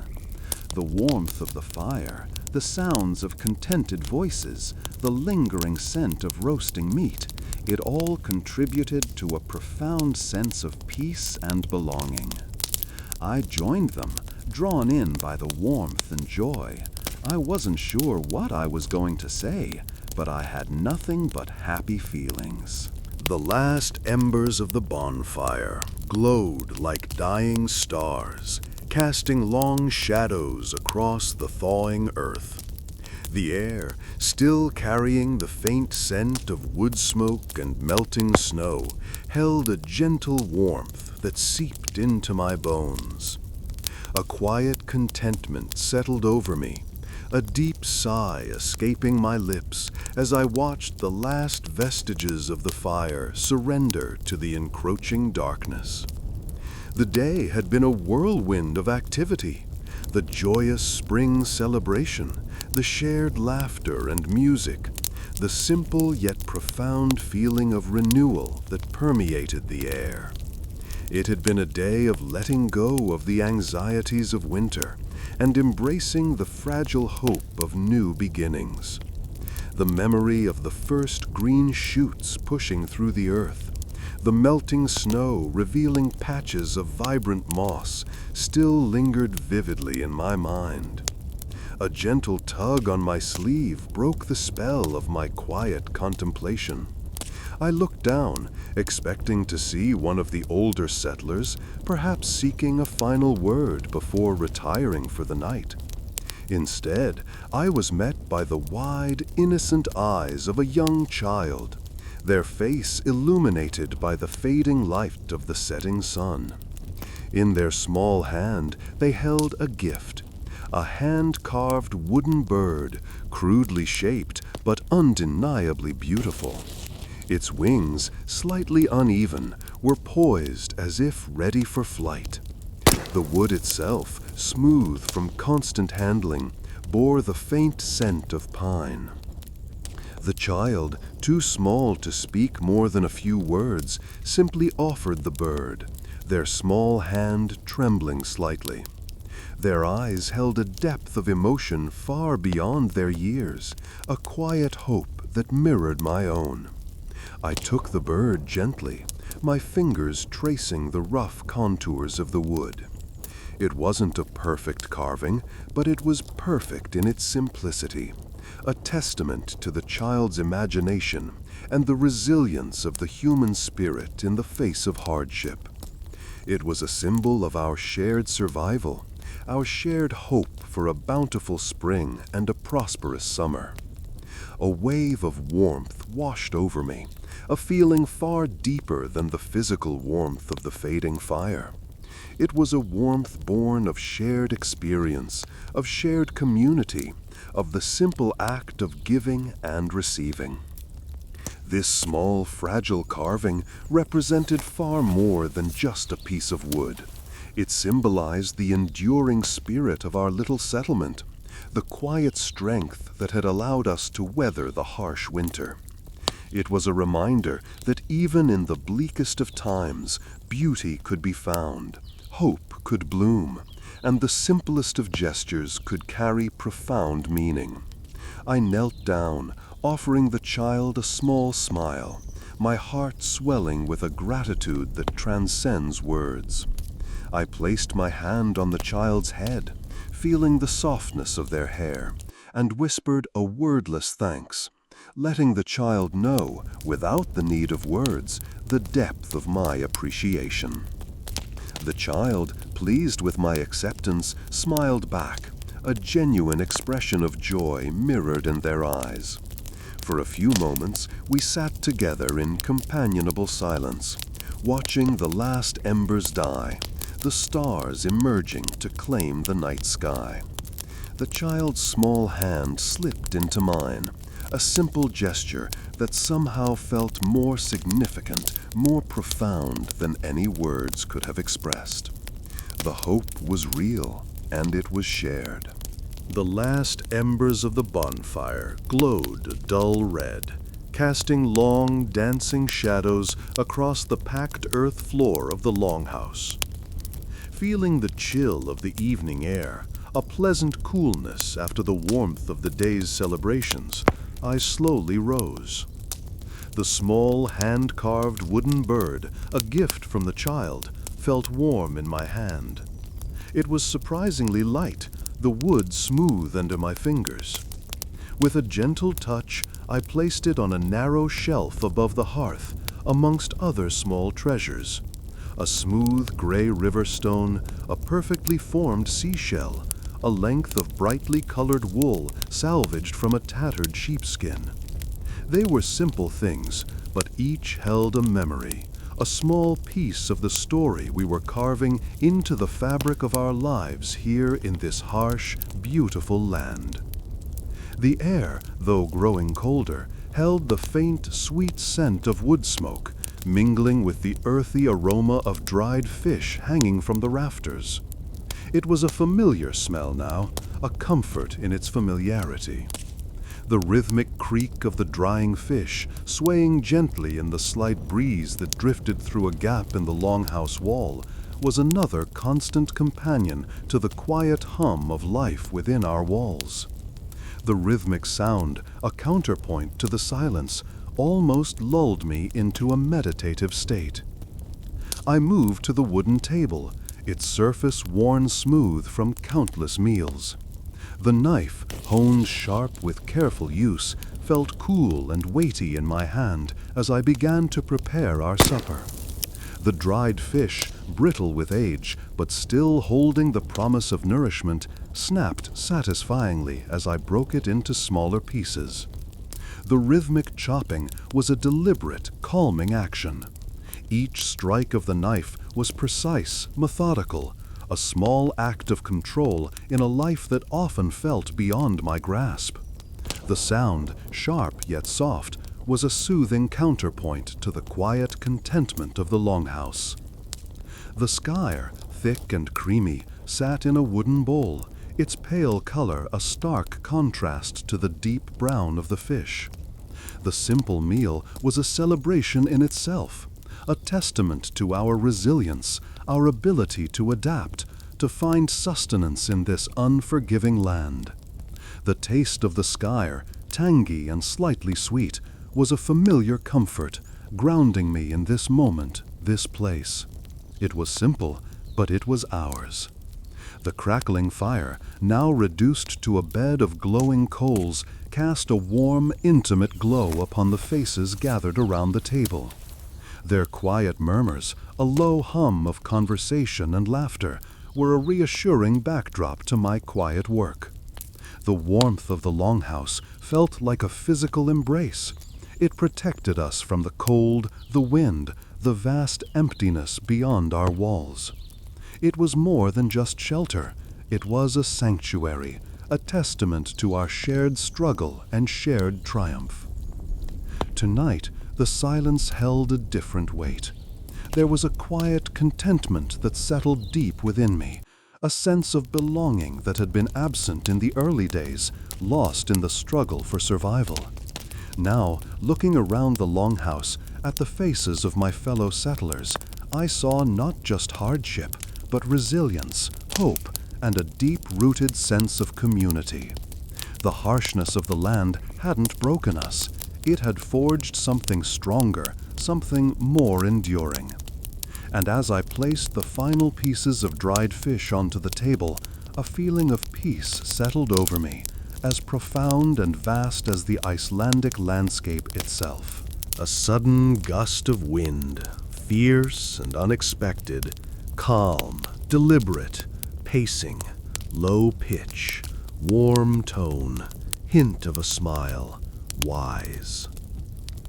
A sudden gust of wind, fierce and unexpected, slammed against the longhouse walls.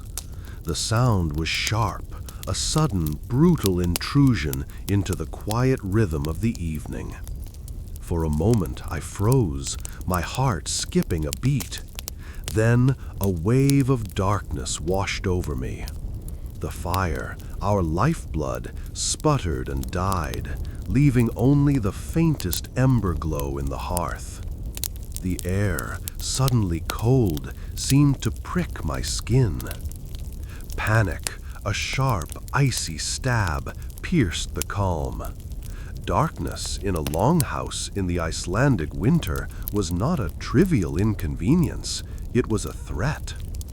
The cold crept in, insidious and swift, stealing the warmth from my bones.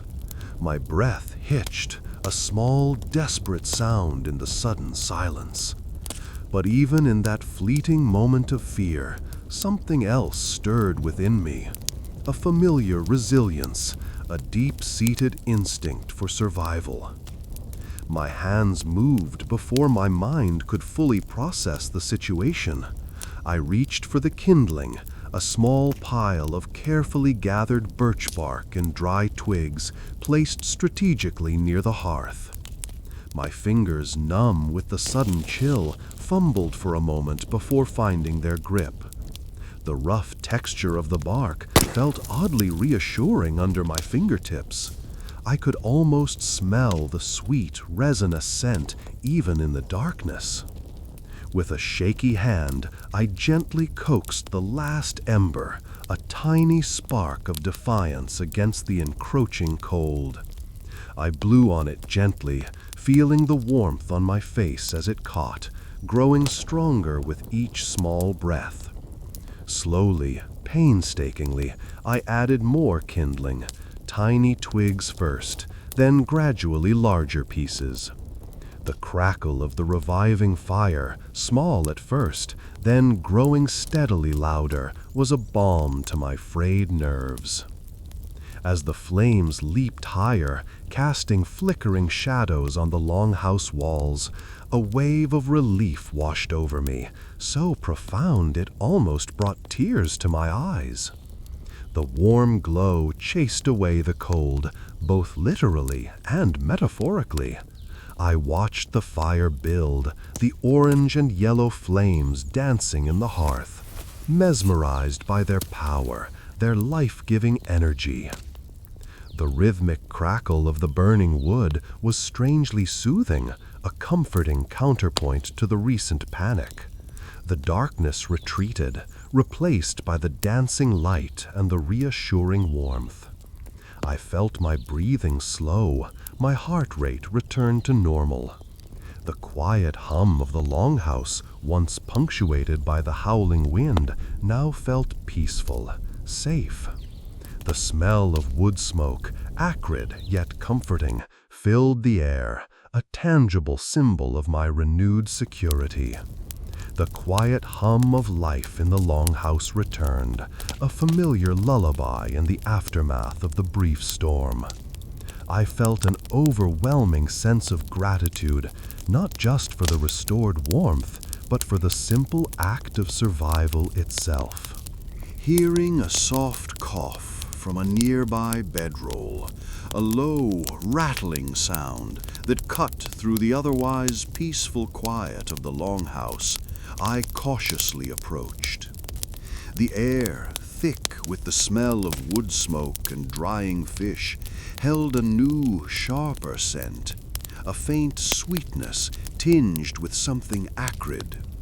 I hesitated for a moment, the flickering firelight dancing across the faces of my sleeping companions.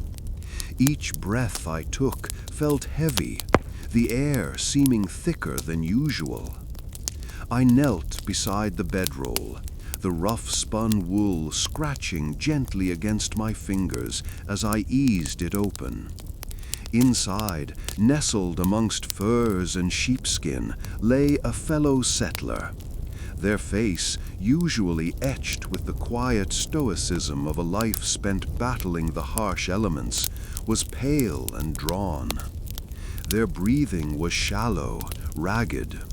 Their eyes, half closed, flickered open as I leaned closer. A wave of concern washed over me, a familiar pang of anxiety tightening in my chest. This was not the usual weariness of a long day's work. This was something deeper, something more serious. I could feel the rapid beat of my own heart, echoing the erratic rhythm of their breathing. "Are you all right?" I asked, my voice soft, barely a whisper above the crackle of the fire. A weak nod was the only response. Their eyes, dark and shadowed, held a hint of pain. I gently touched their forehead. Their skin was burning hot, an alarming contrast to the cool air of the longhouse. I rose and hurried to the small clay pot hanging over the fire, where a supply of warming skyr simmered. It was a simple remedy, but it was all we had. I carefully poured some into a wooden bowl, letting it cool slightly before returning to their side. The warmth of the skyre felt comforting in my own hands. Slowly, carefully, I helped them sit up, supporting their back with a cushion of furs. The movement seemed to cause them pain. I saw the grimace flicker across their face. I offered the bowl, my hand trembling slightly. They took it with a grateful look, their gaze lingering on me for a moment before they started to drink. The silence stretched between us, punctuated only by the soft slurping sounds and the crackling fire. I watched them drink, my heart heavy with concern, yet a strange sense of peace settled over me. In this moment of shared vulnerability, a deeper bond connected us, transcending the usual camaraderie of shared hardship. We were not just fellow settlers. We were companions, sharing not only a harsh land, but also this moment of quiet suffering and shared care. The warmth of the fire, the comforting aroma of skyre, and the simple act of offering care wrapped us in a fragile warmth, a shield against the unknown. As they finished the skyre, a small sigh escaped their lips, a hint of relief in the sound. Their breathing eased slightly, becoming less labored. I covered them with additional furs, tucking them in as gently as I could. I sat beside them for a while longer, the warmth of the fire radiating through my bones. The silence filled only with the gentle rhythm of their now calmer breathing. This tiny act of care, this small moment of human connection, felt vast and immeasurable in the vastness of the Icelandic night. The air hung thick with the scent of wood smoke and wool, a comforting blend that filled the longhouse. Outside, the wind whispered against the sturdy walls, a low, constant hum that had become the soundtrack to our lives. Inside, the fire crackled merrily, casting dancing shadows across the rough-hewn timbers. A quiet hum of contentment permeated the space, broken only by the occasional sigh or the soft turning of pages as someone read aloud. The rhythmic thud of a spinning wheel punctuated the silence from the other side of the longhouse. I found myself drawn to the old woman huddled near the fire. Her face, etched with the lines of time and hardship, was softened by the flickering light. She was mending a net, her nimble fingers working with practiced ease, her breathing slow and even. But even in the comfortable stillness, I noticed a small tear in the thick wool of her cloak, a ragged split near the shoulder where the fabric had been worn thin by countless hours of work.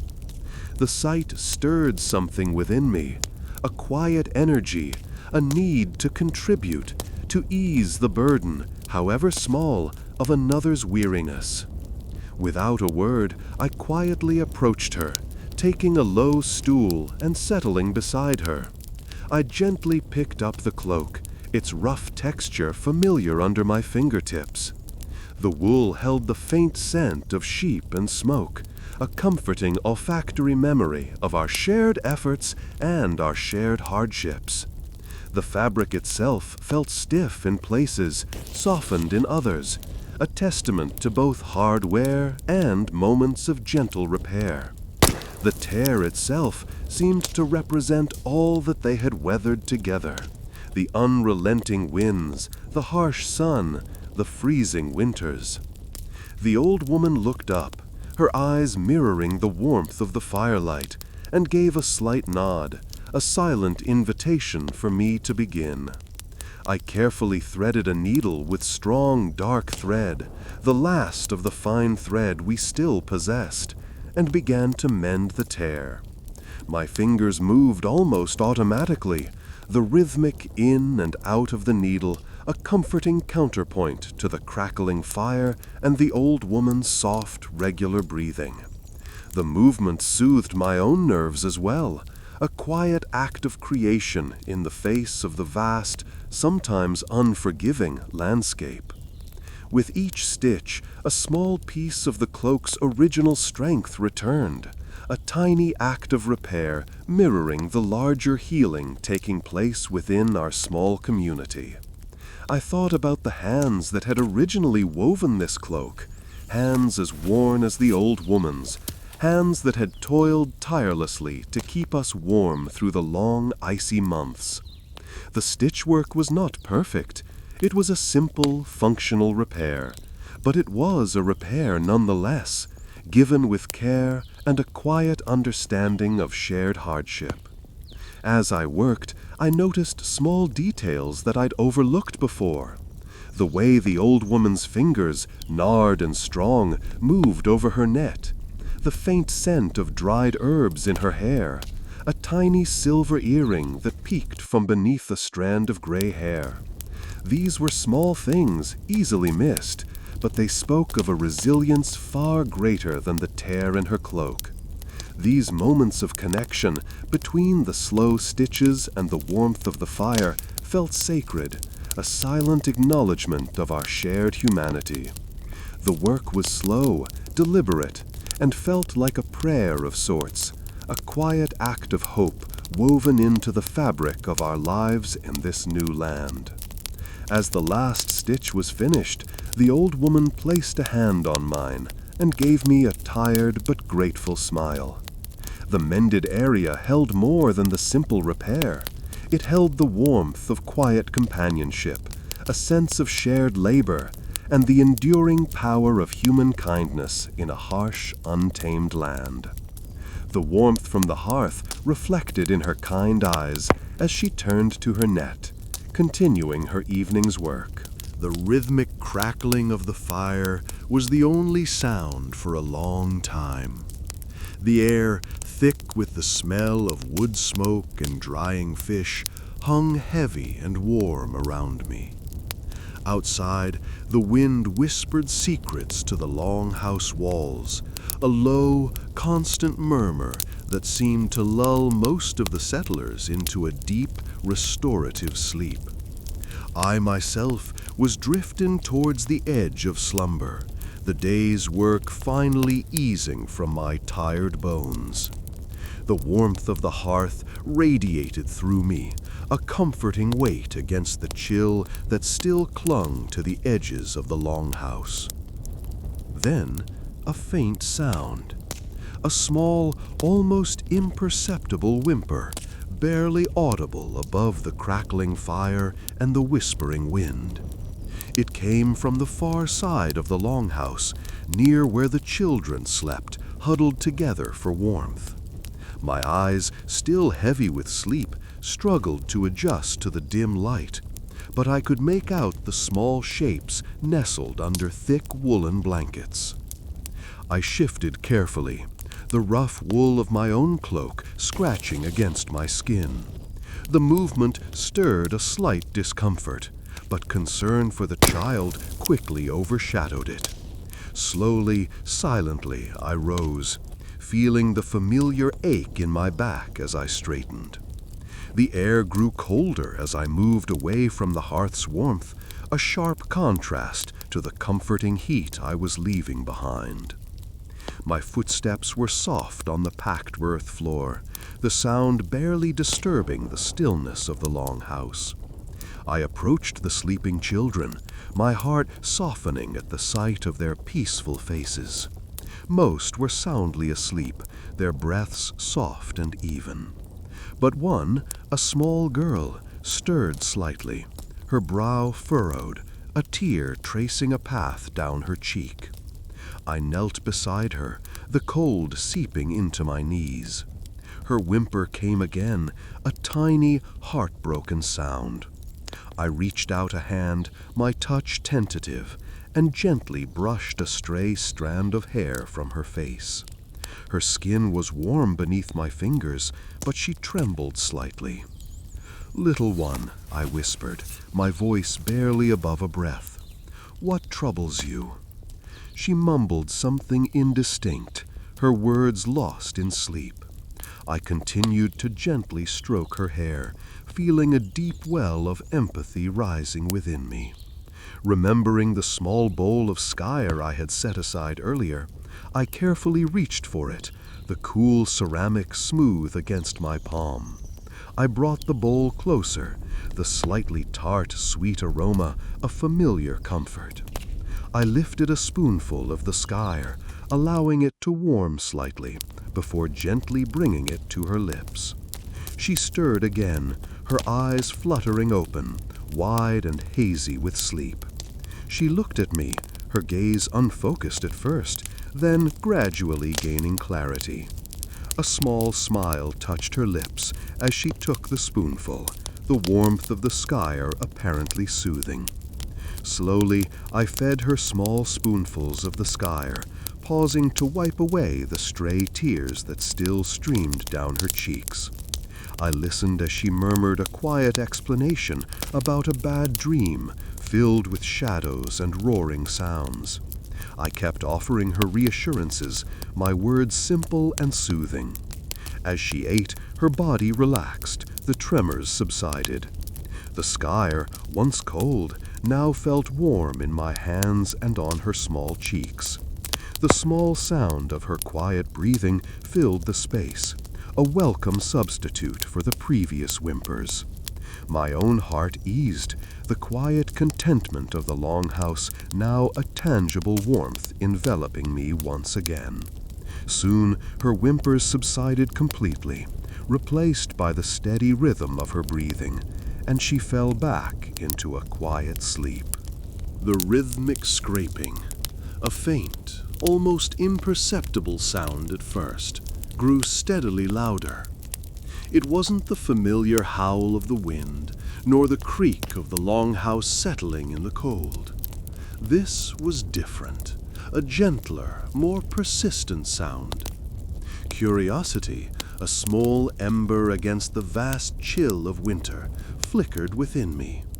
I shifted carefully, the rough wool of my sleeping furs scratching against my skin.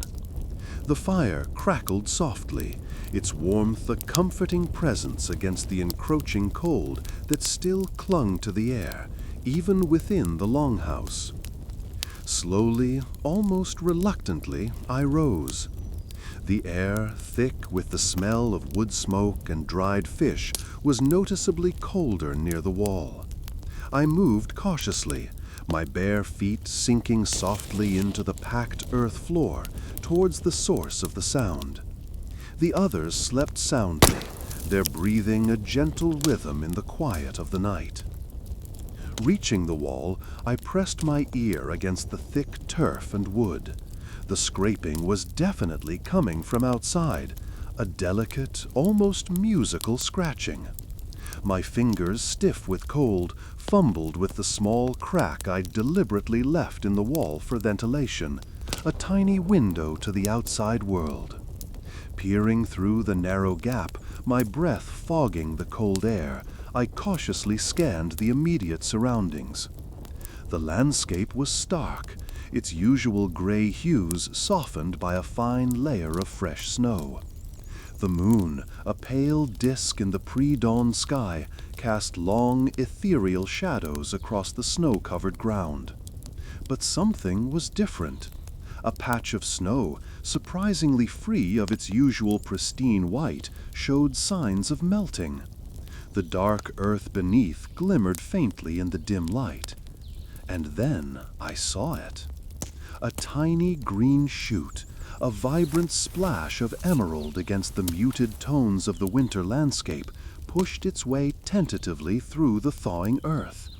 It was small, almost insignificant, yet it held a power, a resilience that transcended the harshness of its surroundings. The scraping sound, I realized, was the sound of this tiny shoot, pushing aside the last remnants of the frozen ground, seeking the light. My heart, for a moment, felt lighter. The weight of the long, dark winter, the constant battle against the elements, the gnawing fear of starvation and sickness, all seemed to lessen for a fraction of a second. This small, defiant plant, this fragile symbol of life, held within it a promise of renewal, a quiet whisper of hope against the relentless grip of winter. It was a reminder that even in the darkest moments, life persists, enduring, pushing onward, seeking the light. I stood there for what felt like a long time, mesmerized by this tiny marvel, completely transfixed by its silent struggle and its ultimate triumph. A warmth spread through me, deeper and more profound than that of the fire, a warmth born of hope and the quiet, persistent power of life itself. It was a reminder that even in the darkest moments, life persists, enduring, pushing onward, seeking the light. I stood there for what felt like a long time, mesmerized by this tiny marvel, completely transfixed by its silent struggle and its ultimate triumph. A warmth spread through me, deeper and more profound than that of the fire, a warmth born of hope and the quiet, persistent power of life itself. The rhythmic scraping continued, now a soundtrack to this newfound hope. A sudden gust of wind slammed the longhouse door open, startling me from my half-sleep. The sound was sharp, like a knife slicing through the quiet. For a moment, a cold draft rushed in, carrying with it the sharp, invigorating scent of thawing earth. It was a smell unlike anything I'd encountered before, a mix of damp soil and something subtly sweet, almost floral, that hinted at the life stirring beneath the receding snow. The brief chill was quickly replaced by a wave of warmth from the still glowing embers in the hearth. But the door remained stubbornly open, its wooden frame groaning against the wind. I sat up, pulling my woolen blanket tighter around me. The darkness beyond the doorway held a mystery, a vastness that both frightened and fascinated me. The wind howled faintly, a mournful sound that carried on the breeze the distant cry of a bird. It was a lonely sound, a single note piercing the silence, yet somehow it felt hopeful. A promise of life, a testament to the tenacity of things that survive even the harshest winter. I cautiously rose, the rough-hewn floorboards cool beneath my bare feet. The flickering firelight cast long, dancing shadows across the longhouse, making the familiar shapes of the sleeping forms seem almost alien.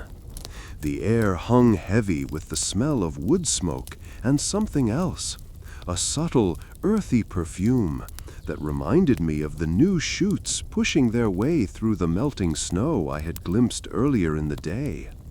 The smell was a comforting counterpoint to the lingering chill from the open door. Hesitantly, I crossed the room, the wooden floorboards creaking softly under my weight. Reaching the door, I braced myself against the wind's insistent push. The storm had passed. There was now just this lingering chill and wind. Outside, the moon cast a pale light on the landscape. The snow was beginning to recede, revealing patches of dark earth and the stark, skeletal branches of the trees. In the distance, the faint glow of other longhouses offered a comforting reminder of shared community and shared resilience against the elements. I closed the heavy door, the solid wood providing a sense of security against the still chilly wind. The snap as the latch engaged was almost comforting, a tiny sound in the vastness of the Icelandic night. Returning to the hearth, I added a few more pieces of firewood to the embers, watching as the flames leaped back to life, chasing away the lingering cold and filling the longhouse with a comforting warmth once more. The rhythmic crackle of the fire, combined with the smells of wood smoke and thawing earth, created a sense of quiet peace, a feeling of renewal that had been absent for so long. My anxieties eased. There was something hopeful in the wind, in the smells of the earth, in the tenacity of the world around me. It was a small victory, perhaps, but a victory nonetheless in this harsh, unforgiving, and undeniably beautiful land. The wind, once a relentless battering ram against our longhouse walls, now whispered secrets through the thawing earth. Sunlight, bolder and brighter each day, painted stripes across the floorboards, chasing away the lingering shadows of winter. The air, though still crisp, held a hint of something new, the sweet, earthy smell of melting snow and dampened soil. I woke that morning not to the bleating of sheep or the howl of the wind, but to the cheerful chirping of birds. A sound so unfamiliar, so utterly foreign to the muted silence of the long winter, that it brought a lump to my throat. It was a sound of hope, of rebirth, a stark contrast to the gnawing anxiety that had clung to me through the darkest months.